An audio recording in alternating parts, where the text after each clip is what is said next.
உட்காரத்துக்கு ஷோக்கு வந்தீங்க 2 பேரும். அவளை நீங்கள் கூப்பிட்டு வச்சு பேசுறது தயவு செய்து பண்ணாதீங்க. நான் கூட ப்ரொமோ பார்த்துட்டு இவனுக்கு ரொம்ப டீட்டெயிலாக இந்த பிரதீப் ரெட் கார்டை பற்றி பேசிட்டாங்களோ அப்படின்னு நினச்சேன். அப்படிலாம் ஒரு கண்ட்ராவியும் கிடையாதுட்டு. எனக்கு ஆக்சுவலாக என்ன ஃபீல் ஆனிச்சு அப்படின்னா, பிக் பாஸ் இந்த ரவீனா ஃபேமிலியை பாதியிலே வெளியில் அனுப்பிச்சிருக்கணும் அப்படின்னு தான் தோணுச்சு. உங்களுக்கு ஒரு வேளை அப்படி தோணுச்சுன்னா தயவுசெய்து கமெண்ட் பண்ணுங்கள். ஸோ இன்றைக்கி வாய்ஸ் வந்துட்டு நான் தான் முகேஷ் அப்படிங்கிற மாதிரி தான் இருக்கும். கொஞ்சம் அட்ஜஸ்ட் பண்ணிக்கோங்க. ஸோ இந்த ஃபேமிலி டாஸ்கில் ஆல்ரெடி நிக்சன் அப்பா தான் வந்துட்டு டைட்டிலில் அடிச்சுட்டு போயிட்டார். ஸோ அவரை பீட் பண்ணதுக்கு வேறு யாருமே கிடையாது. ஸோ அடுத்தபடி ரொம்ப சென்சிபிளாக தெளிவாக பேசினது அப்படின்னு பார்த்தீங்கன்னா விக்ரமோட சிஸ்டர். உண்மையிலே ஆச்சரியப்படாதீங்க, அது விக்ரம் சிஸ்டர் தான். விக்ரம் மாதிரி கிடையாது. ரொம்ப தெளிவாக சொல்லிடுச்சு. யாரை வேணாலும் நம்பு, பூர்ணிமாவை கூட கொஞ்சம் நம்பு, ஆனால் இந்த மாயாவை மட்டும் நம்பிடாத அப்படின்னு ரொம்ப தெளிவாக போட்டுட்டு போயிடுச்சு. என்னதான் நம்ம தலைவனுக்கு அட்வைஸ் பண்ணாலும் ஒன்றும் மண்டையில் ஏற போகிறதில்ல. மறுபடியும் போய் அவளுங்க பக்கத்தில் தான் நிற்க போகிறான். எப்படி நின்னாலும் நிற்காட்டி இன்னும் ஒரு நாள் தான். ஸோ இதுக்கப்புறம் வயசுக்கு வந்தால் என்ன, வராட்டி என்ன, அந்த ஸ்டேஜ் தான். ஸோ எப்படியும் நம்ம தலைவர் வெளியில் வந்துடுவாப்பில் டைட்டில் வின்னரு. ஸோ இனிமேலாவது அவர் கொஞ்சம் பொழைச்சிக்கட்டும்.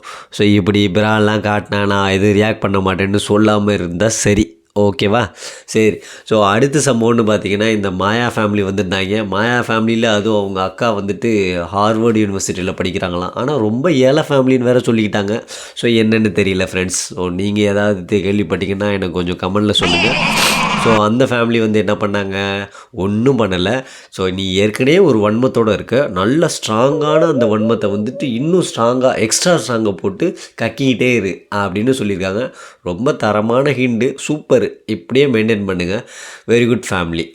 அப்புறம் நம்ம ஃபைனலாக ரொம்ப இரிட்டேட் பண்ணது இந்த ரவீனா ஃபேமிலி தான். ஸோ இந்த இடத்துல ரொம்ப பாவமாக இருந்தது மணியை பார்க்கும்போது தான்.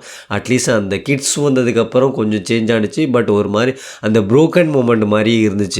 ஏன்னா ஸோ இந்த இடத்துல என்ன தான் கிரிஞ்சிஸ்ட் லவ் ஸ்டோரி அப்படின்னாலும் ஸோ மணியை பொறுத்தவரையிலையும் ஒரு ட்ரூ லவ்வாக தான் தெரியுது. ஸோ அப்படி இருக்கும்போது பட் ஆப்போசிட்டில் இருக்கிற ரவீனா வந்து டிசர்வ்டு இல்லைன்னு தான் நினைக்கிறேன். ஏன்னா அந்த பொம்பளை அந்த கிளிக்குது. ஸோ இவ பாட்டுக்கு உட்காந்து கதை கேட்குற மாதிரி உட்காந்துட்ருக்கா. ஸோ இடையில ஒரு வார்த்தை கூட மறுத்து பேசவே இல்லை. என் மேலேயும் தப்பு இருக்குது அப்படின்னு ஒரு இடத்துல கூட அவன் வந்துட்டு பாயிண்ட் அவுட் பண்ணல. அந்த அம்மா பாட்டு கிளின்னு கிளிக்குது. அங்கே மணி வந்து ட்ரை பண்ணிக்கிட்டே இருக்கான். ஸோ எக்ஸ்பிளைன் பண்ண, பட் அதை கேட்குற மாதிரி இல்லை.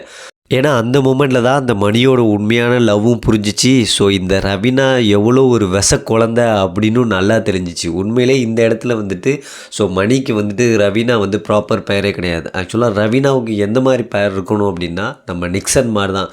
ஸோ அந்த பிரச்சனையை எப்போ பேசினா பாருங்கள். ஸோ இடையில பேசிக்கிட்டே இருக்கும்போது அவங்க வந்துட்டு ஸோ மணி மேலே ஒரு அக்யூசியேஷன் வைக்கிறான். ஸோ அதில் எண்ணெய் ஊற்றுற மாதிரி 2-3 பாயிண்ட் இந்த நிக்சன் வேறு எடுத்து போகிறான். ஸோ காஜி நிக்சனுங்கிறத எல்லா இடத்துலையும் அவன் பதிவு பண்ணிக்கிட்டே தான் இருப்பான். டே முட்டு பாய்ஸ், தயவுசெய்து இந்த காஜி நிக்சனுக்கு முட்டு கொடுக்காதீங்கடா. டே அங்கே ஏதோ ஒரு லவ் பிரச்சனை ஏதோ அதை பற்றி பேசிக்கிட்டு இருக்காங்க அப்படின்னா ஸோ அவன் எப்படியோ அதை சார்ட் அவுட் பண்ணி சம்மதிக்க வைக்கிறானோ இல்லையோ, இல்லை பிரேக்கப்பே ஆகட்டுமே. ஆனால் அதுக்கு இடையில நீ பூந்து ஒரு கேம் விளாட்லான்னு பார்க்குற பார்த்தியா. ஸோ இவன் எந்த மாதிரி ஆள்னு எனக்கு சத்தியமாக புரியல. இவனை நிக்சனோட அப்பாவுக்காவது சப்போர்ட் பண்ணுங்கள் தயவுசெய்து. இந்த அக்கா வெறியன் காஜி நிக்சனுக்கு மட்டும் யாரும் சப்போர்ட் பண்ணிடாதீங்க ஃப்ரெண்ட்ஸ். இதுக்கெல்லாம் பேர் எனக்கு தெரியுமா?